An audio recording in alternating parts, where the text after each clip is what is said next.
Hello guys, today I'm here to show you my old Super Nintendo Mini from around 1997-ish, maybe 1998 or 1999, I'm not really sure, because I have not took it apart yet to check what year it was made. But I am running Super Mario World right now from 1990 and 1991, and it's my favorite video game of all time, so, you know.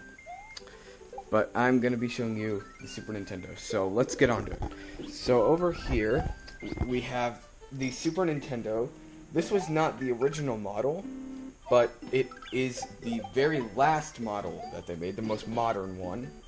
And it was a lot smaller, and it doesn't have an eject button or anything like that. It's a lot more simplified down. So it's a little bit different from the original.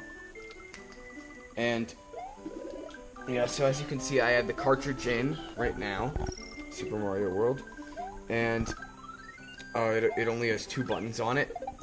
It's got the reset button, which is the top circle one, and it has the power button, which is on and off, which is the switch. So yeah, and then this can have 2 controllers in at once. So there is a player 1 where there's the little 1 dot right there. There's like 1 dot, that means that it's the first player, and then there's player 2, so this is where the second player controller would go in. And then there's a Super Nintendo logo right here. And so as you can see, I have the game on. You can just turn it off. It works. So, and then on the back we have 2 cords right there. One, the gray one, the dark gray one is the video or the AV cord, the video cord. So that one is the video, and then the light gray one is power. And I'll just show. You can just pull out the game, which isn't too hard. And here's the game, and then here's the slot where the games go in, and then in there are the pins for where the pins on the bottom of these the cartridges would match with these. And if they get aligned right and your pins aren't super disgusting or dusty, then the game will read. And then right here I have a controller.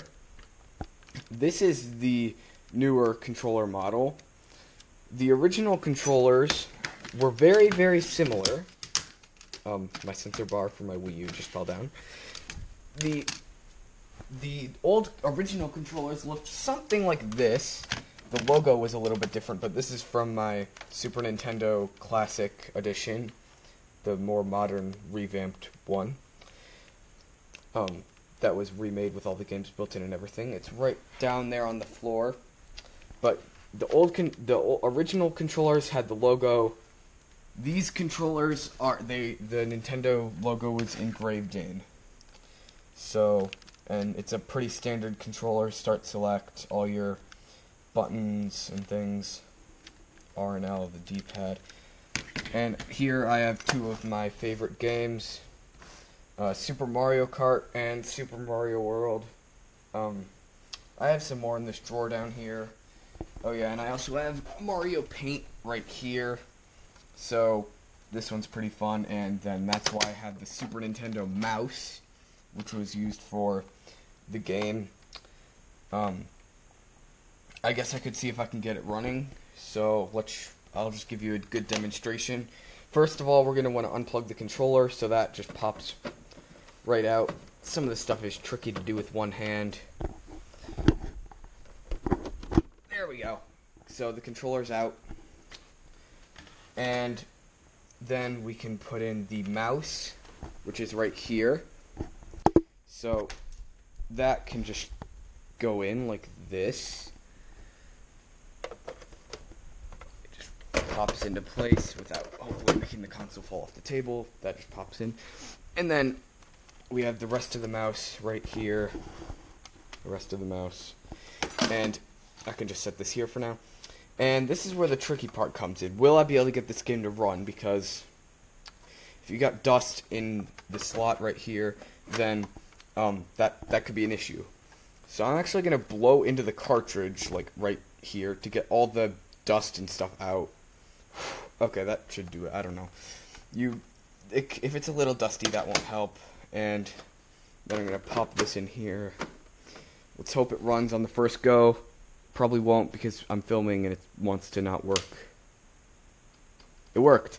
So here is Mario Paint. Good game from the 90s, I guess. If you want to see any of this game, it's fun. But as you can see, the mouse works good. You can click on stuff and yeah, you can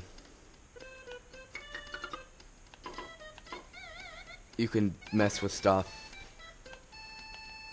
If you really want to, you can go in and you can attempt to draw some kind of wonderful, amazing smiley face. I'm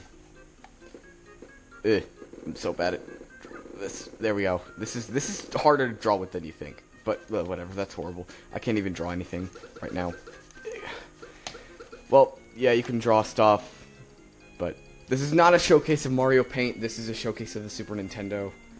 So it works. I guess we can try Super Mario Kart, but it's the same sort of thing, and I did not want to reset the game. So all we do is we take out the game, like so. There we go. And maybe we'll be lucky this time. I don't know. Wow, if we are lucky today, all the games are running first try. Here's Super Mario Kart. That runs well too. Also, if you're wondering why the screen is all stretched out like this, that's because of the AV input over here. That's making it, because the screen is a rectangle, but you're trying to cram a square into a rectangle. When you get that means you get a really warped screen. So it is what it is. But now I'm going to skip ahead and I'm going to hook up my SNES Classic, the modern one, and I'm going to do a comparison and see, you know, which one I would recommend to buy if you want to play these old 90s games. Okay, so we are back now, and you may notice a significant change in graphics and how the screen is sized. Now it's a perfect square and everything. It's all crystal clear, not warped. I mean, the screen's a little bit smaller, but, you know. And we have it running on the Super Nintendo Entertainment System Classic Edition, or as I like to call the SNES Classic, for a lot of abbreviation. It's just a lot easier to say. So that works. And here it is. This is what the original Super Nintendo looked like, but it was a lot bigger. And I just have, yeah, this is a shrunk down version of the original. So down there is the one you just saw. That one was a later model. This is what it would have looked like, but a lot bigger. But, you know, this is the remade version, so it's not a lot bigger. Got the controller, it's exactly the same, and to switch games on this, it's a little bit different, because you just press the reset button, and that'll take you back to the menu, where you can choose what game you want to play. So, that's fun, I guess. And I'm gonna just show Super Mario Kart. So, same concept. It's a lot better graphics. You should be able to do a pretty easy comparison. This has got better graphic quality than that down there, the original one. So yeah, that's about all I have for that. So yeah, this is all the games are here, and then you can have save points and things. It's pretty nice. Sadly, good old Mario Paint isn't bundled into this, but, you know, that's the benefit of playing this down here. You get more but you have to buy all the games separately, but you have more games overall. So, I don't really want to drag this on more, so I guess, bye.